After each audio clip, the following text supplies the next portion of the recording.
السلام علیکم ورحمۃ اللہ وبرکاتہ۔ آج ہم پڑھیں گے سورہ آل عمران کی آیت نمبر 160 سے 165 تک انشاءاللہ۔ اعوذ باللہ السمیع العلیم من الشیطان الرجیم، بسم اللہ الرحمن الرحیم۔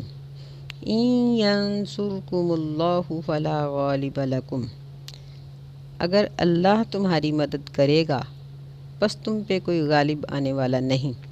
وَإِن يَخْذُلْكُمْ فَمَنْ ذَا الَّذِي يَنصُرُكُم مِّن بَعْدِهِ، اور اگر وہ یخذلکم تمہیں ذلیل کرنا چاہے، فَمَنْ ذَا الَّذِي پس کون ہے وہ شخص، ینصرکم جو تمہاری مدد کرے اللہ تعالیٰ کے بعد۔ وَعَلَى اللَّهِ فَلْيَتَوَكَّلِ الْمُؤْمِنُونَ، اور اللہ ہی پر بس چاہیے کہ توکل کریں مومن۔ جنگ میں ہونے والی کوتاہیوں اور ان کے اسباب اور نبی علیہ الصلاۃ والسلام کو صحابہ کے اوپر نرمی اور اللہ تعالیٰ کی طرف سے معافی کے تذکرے کے بعد اللہ تعالیٰ یہ ذکر فرما رہے ہیں کہ نقصان اور نفع یہ اللہ ہی کی طرف سے ہے، چاہے قومی سطح پہ ہو یا انفرادی سطح پہ۔ اللہ کے علاوہ کوئی بھی کسی کو نقصان نہیں دے سکتا، اور نفع بھی وہی ملتا ہے جو اللہ کی طرف سے لکھا گیا ہوتا ہے۔ نبی صلی اللہ علیہ وسلم نے فرمایا کہ اگر تمام جن و انس جو گزشتہ ہیں جو آنے والے ہیں یہ سب ایک میدان میں اکٹھے ہو جائیں اور ایک شخص کو نفع دینا چاہیں جو اللہ نے اس کے لیے نہیں لکھا تو نہیں دے سکتے۔ ایسے ہی اگر تمام جن و انس ایک میدان میں اکٹھے ہو جائیں ایک نقصان دینے کے لیے جو اس شخص کی قسمت میں نہیں لکھا تو نہیں دے سکتے۔ تو جب ایک شخص کو ساری کائنات کی مخلوقات مل کے، سارے جن و انس مل کے نفع نہیں دے سکتے، نقصان نہیں دے سکتے، تو ایک قوم کو کیسے کوئی دے سکتا ہے؟ پھر مسلمان ایک ایسی قوم ہے جو اللہ کے بتائے ہوئے مشن پر ہیں، تو ان کو لوگوں میں سے کون نقصان دے سکتا ہے؟ فرمایا کہ کوئی بھی نہیں۔ وَعَلَى اللَّهِ فَلْيَتَوَكَّلِ الْمُؤْمِنُونَ، مومنوں کو چاہیے کہ وہ اللہ پہ توکل رکھیں، چاہے وہ اکیلے ہیں یا وہ کسی جماعت میں ہیں، گھریلو پریشانی ہے، خاندانی پریشانی ہے یا قومی سطح پر پریشانی ہے، توکل اللہ پہ ہونا چاہیے۔ وَمَا كَانَ لِنَبِيٍّ أَن يَغُلَّ، اور کسی نبی کے یہ لائق نہیں کہ وہ خیانت کرے۔ وَمَن يَغْلُلْ يَأْتِ بِمَا غَلَّ يَوْمَ الْقِيَامَةِ، اور جو شخص بھی خیانت کرے گا وہ لے آئے گا اس چیز کو جو اس نے خیانت کی تھی یوم القیامہ، قیامت کے دن۔ ثُمَّ تُوَفَّىٰ كُلُّ نَفْسٍ مَّا كَسَبَتْ، پھر پورا بدلہ دے دیا جائے گا ہر شخص کو اس چیز کا جو اس نے کمایا۔ وَهُمْ لَا يُظْلَمُونَ، اور ان پر کوئی بھی ظلم نہیں کیا جائے گا۔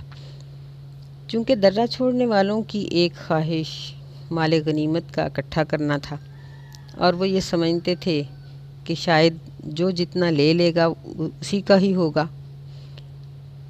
تو دوسرا یہ بھی ہے کہ مال غنیمت میں سے ایک سرخ چادر گم پائی گئی، تو صحابہ نے از روئے محبت یا عام طور پر ہی بات کر دی کہ شاید نبی علیہ السلام کو ضرورت ہو تو آپ نے لے لی ہو۔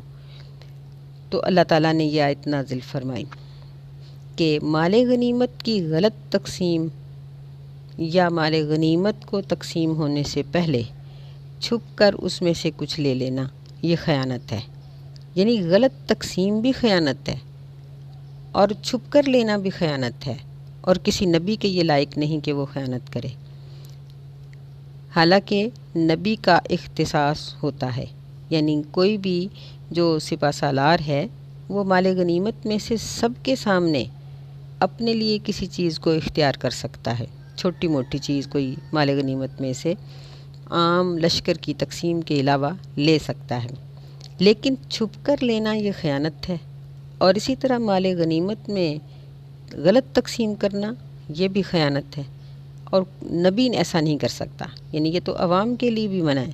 اللہ نے فرمایا کہ وَمَن يَغْلُلْ، جو بھی شخص خیانت کرے گا وہ خیانت کی ہوئی چیز کو قیامت کے دن اپنے کندھوں پر اٹھا کر لے آئے گا۔ ایک حدیث میں ذکر ہے، نبی علیہ السلام نے فرمایا کہ لوگوں ایسا نہ ہو کہ قیامت کے دن تم لوگ یعنی میری امت کے لوگ آؤ تو تمہارے کندھوں کے اوپر دنیا کا سامان چڑھا ہوا ہو۔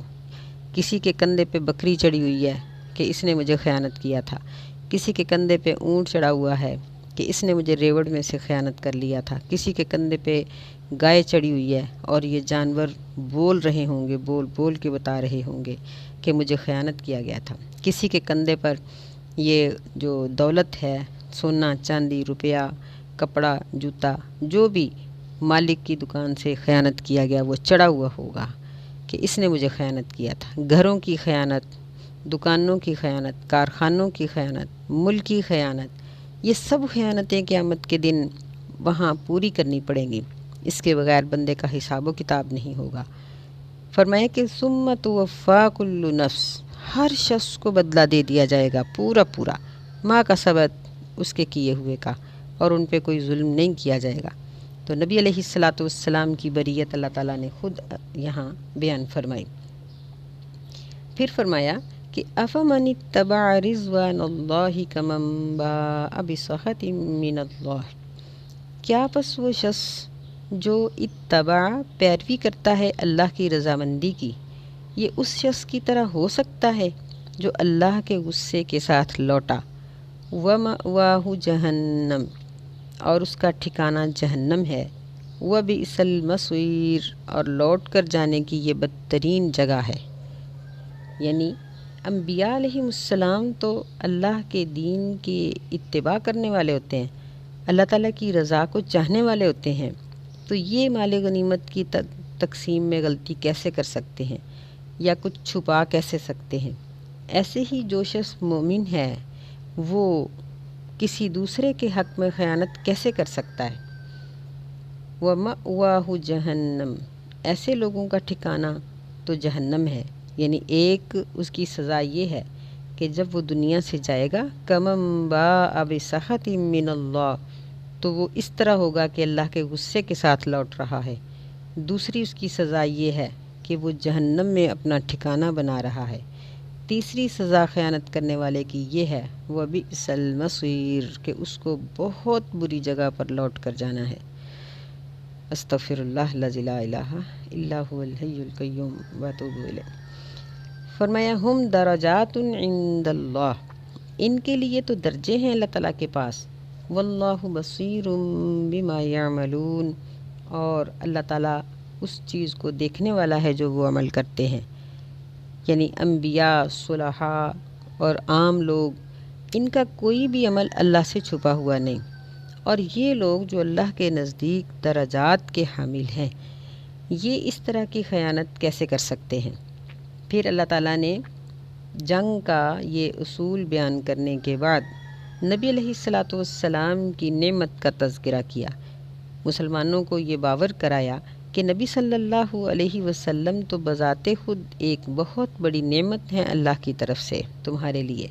لقد من اللہ علی المؤمنین، البتہ تحقیق احسان کیا اللہ تعالیٰ نے مومنوں پر، اذ بعث فیہم رسولا من انفسہم، جب ان میں مبعوث فرمایا ایک رسول من انفسہم، انہی کی نسل سے، یتلو علیہم آیاتہ، وہ پڑھتا ہے ان پر اللہ کی آیتوں کو، ویزکیہم، اور ان کا تزکیہ کرتا ہے، یعنی ان کو گناہوں سے پاک کرنے کے لیے ان کی پڑتال کرتا رہتا ہے، وَيُعَلِّمُهُمُ الْكِتَابَ وَالْحِکْمَةَ، اور وہ ان کو سکھاتا ہے کتاب اور حکمت، وَإِن كَانُوا مِن قَبْلُ لَفِي ضَلَالٍ مُبِينٍ، اور اگرچہ وہ اس سے پہلے ظاہری طور پر گمراہی میں تھے یا کھلی گمراہی میں تھے۔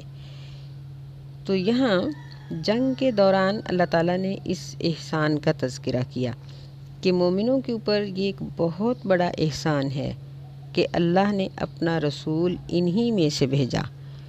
یہاں من انفسہم کہنے کا مطلب یہ ہے کہ نبی صلی اللہ علیہ وسلم بنی نوع انسان میں سے تھے، اور آپ کا بنی نوع انسان میں سے آنا اور پھر اللہ کے ہاں اتنا بلند مقام پا جانا، یہی تو کمال ہے۔ اگر آپ فرشتہ ہوتے یا کوئی اور مخلوق ہوتے اور بلند مقام پا جاتے تو اس میں کمال کی کیا بات تھی؟ کمال تو یہی ہے کہ انسانیت کے تقاضوں کو پورا کرتے ہوئے آپ نے اللہ تعالیٰ کی اطاعت اور فرما برداری اس طریقے سے کی کہ آپ ایک بلند مقام پا گئے۔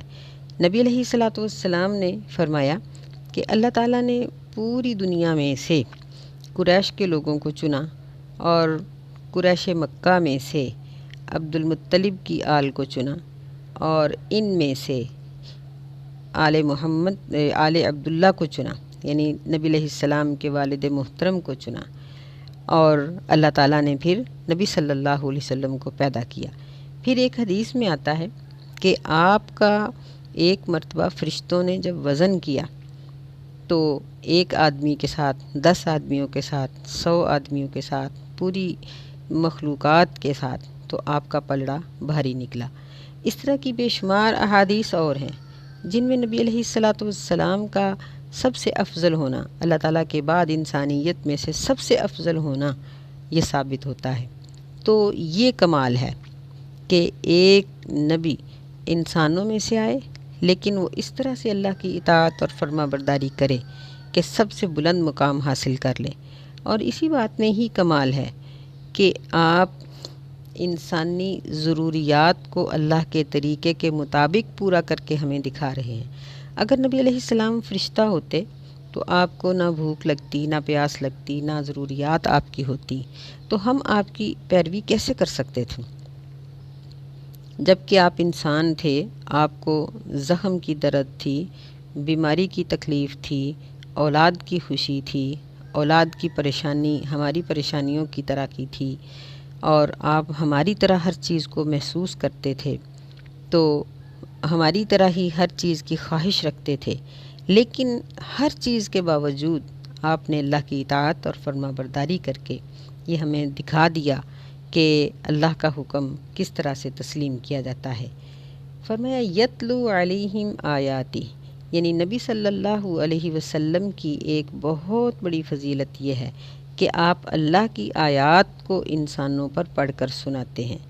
نمبر 2، وَيُزَكِّيهِمْ، ان کا تزکیہ کرتے ہیں، یعنی ایسے اصول نبی علیہ السلام نے بتائے جن سے انسان گناہوں سے پاک ہو سکتا تھا، اور ہمیں ایسے احکامات عطا کیے جن سے ہم اللہ کا قرب حاصل کر سکتے تھے، اور ہمیں گناہوں کی نشاندہی کر کے بتایا۔